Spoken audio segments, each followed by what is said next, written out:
Hey guys, how's it going? I just want to do a quick video just to do a bit of a comparison between the GE66 and the GE76. I have gotten a few questions regarding them.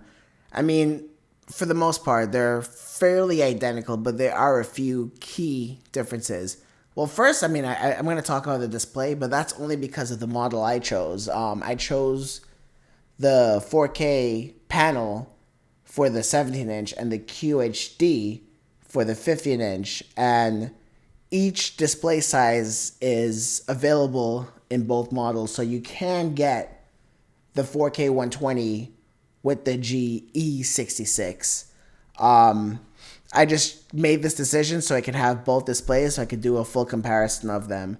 And based off of what I've been able to analyze, I go into a lot more detail in the actual reviews. But here's like a little bit of just a little bit of a background on it. The 4K 120 hertz is beautiful. It's a bright display. I measured 500 nits and 89% Adobe RGB, 100% DCI-P3. Yeah, just go back and look at the video for those exact details. I'm just gonna kind of go over more of a qualitative analysis instead of quantitative. It's great. I mean, the contrast is nice. The colors look great. It is a matte screen, and I know there's lots of talk, especially on my channel, about the differences between glossy and matte. One thing I have noticed now that I've gotten this Gigabyte Aero in here, and this has a glossy OLED display, so I know some of you guys have been really clamoring for something like that. So with that being said, I do notice that there is a degradation in terms of quality when using a matte display over a glossy. And I have gotten a few comments on that. But with that being said, this is still a beautiful display. The matte display does have some benefits. The matte display does help diffuse the light a little bit, but at the end of the day, I would still prefer a glossy. With that being said, I did notice a lot of screen tearing on most games when running in 120 hertz, and there's no type of G-Sync available.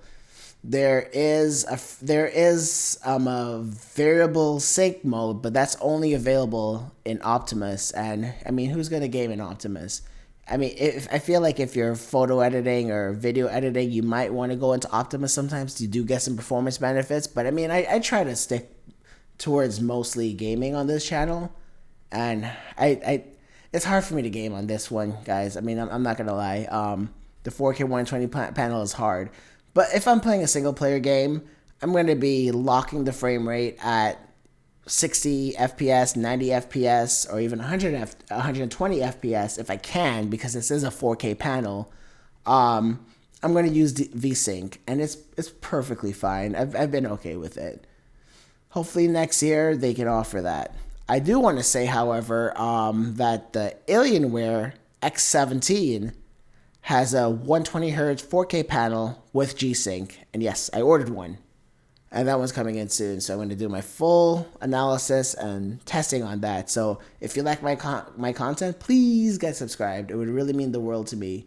I'm trying to get to 1,000 subscribers like as fast as possible, just so I can start getting taken seriously around here. Oh, I want to point out something about 4K videos.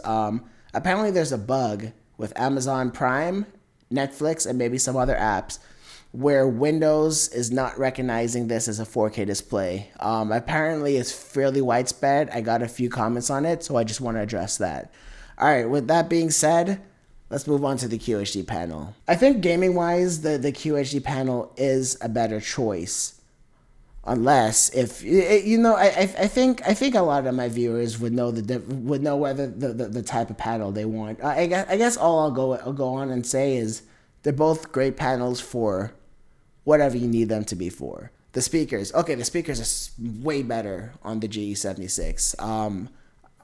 Here's a little speaker comparison.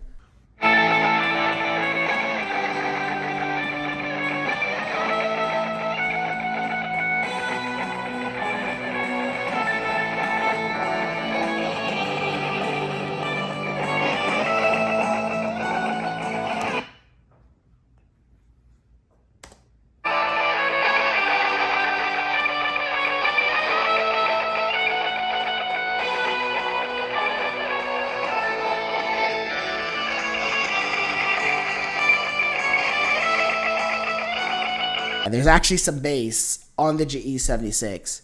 And not only that, it's punchier, the mids are better.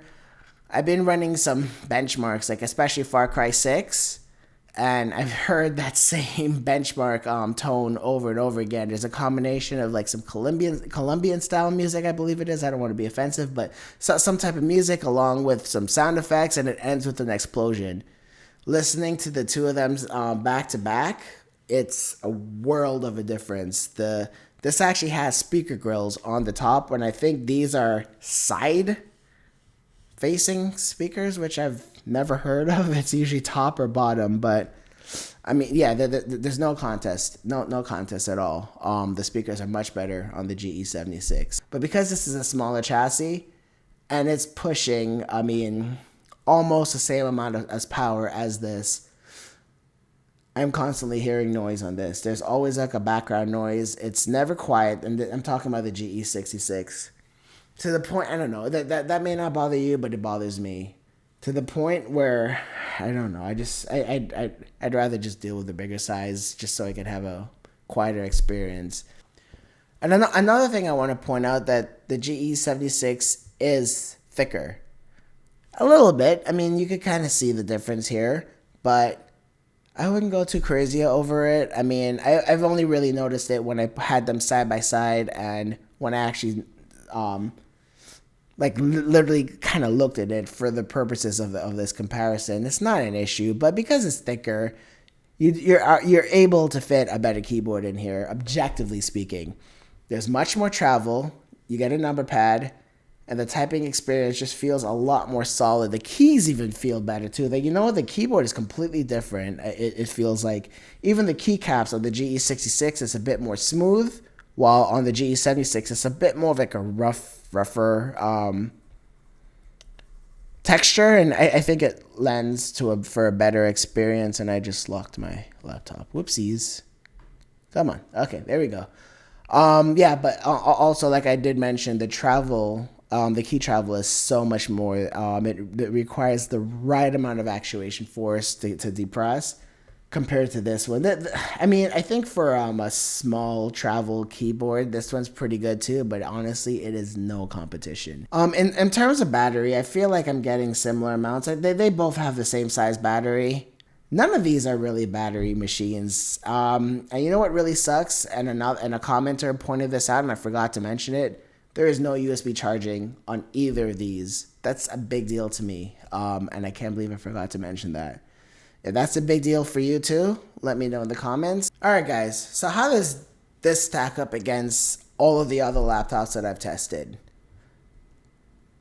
In terms of the GE66, I hate to say it. I mean, for almost any purpose I can think of, I feel like the Scar is overall a better package. The Scar 15.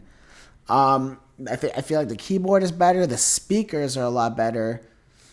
The display is slightly better on the GE66. I mean, if you're a display nut, I would say go for the GE66 because it is actually a good amount better than the Scar 15. But with everything stacked against this compared to the Scar, I still don't think it's worth it. I mean, unless you need an SD card slot, or unless you need the extra ports, or unless I can't think of it. No, unless there's something specifically important to you about the GE66, I would say the Scar 15 is a better buy. On the 17-inch side, though, I did spend a lot of time with the Scar 17 last year and the G17. And from what I experienced with the Scar 15, it's fairly identical. So I think these two could go toe for toe. I mean, you're getting so much more with the GE76 that this is very, very competitive to the Scar. The Scar is cheaper, and it's 150 watt TGP with dynamic boost versus 175 watt TGP on the GE76. I don't think you're going to... Actually, I know. I've tested 150 watts versus 175 watts, and that's my next video coming out very, very soon. But spoiler alert, I am not seeing enough of a boost to warrant going for one or the over the other. So I think the build quality is better on the GE76. It's a hard one between the GE76 and the Scar 17. They're both good machines. I think you just got to look at the specs and kind of like look around and just see whichever one suits your needs more. For me, I would rather just go with the GE76. I feel like it covers more of what I want it to do. Though it's a little bit more expensive. But yeah. Um, in terms of the Razer Blade 17, I would say go with the Razer Blade 17 if you want a thinner package. You want the 4K 144 hertz panel, and you're into the Razer ecosystem like I am. Despite all that, I would still go with the GE76. Um, the Razer is a really really solid machine. It's priced a little bit higher, and I think the main benefit there, which is potentially a very big one, is 4K 144 hertz. If you don't care about that, then I would still say the GE76 is a better deal. And the X17, it's coming in soon. I've had some luck with Alienware that maybe I'll get into in another video. Well, both Dell and Alienware products. But that's something for another day. Let me know in the comment if you've used a lot of Alienware products and how has your long-term experience been with it. So, and also the Aero 17, I've been looking into it, but if you're looking at the Aero 17, don't look at it as a gaming laptop. It doesn't have a mux switch. The only way to do dedicated GPU is to plug it into a monitor. But if you're more of a creator, or you just want to have a nice screen to look at, maybe that might be for you. I can't comment too much on it because I have not tested out the Aero 17. I have the Aero 16 right here, which I'm going to start doing all of my tests and using it and all that stuff to try to generate like a good amount of opinions for you guys on that one, on this one. So yeah, just make sure you're subscribed. So no, I still think the GE76 is one of my favorites. The GE66, let's see what happens next year. I think there's just too much more competition this year, especially from the Scar. Alright guys, so that's going to do it for this one. Tune back in shortly and I'll do an analysis between the 3080 Ti with a 175 versus a 150. Alright guys, bye.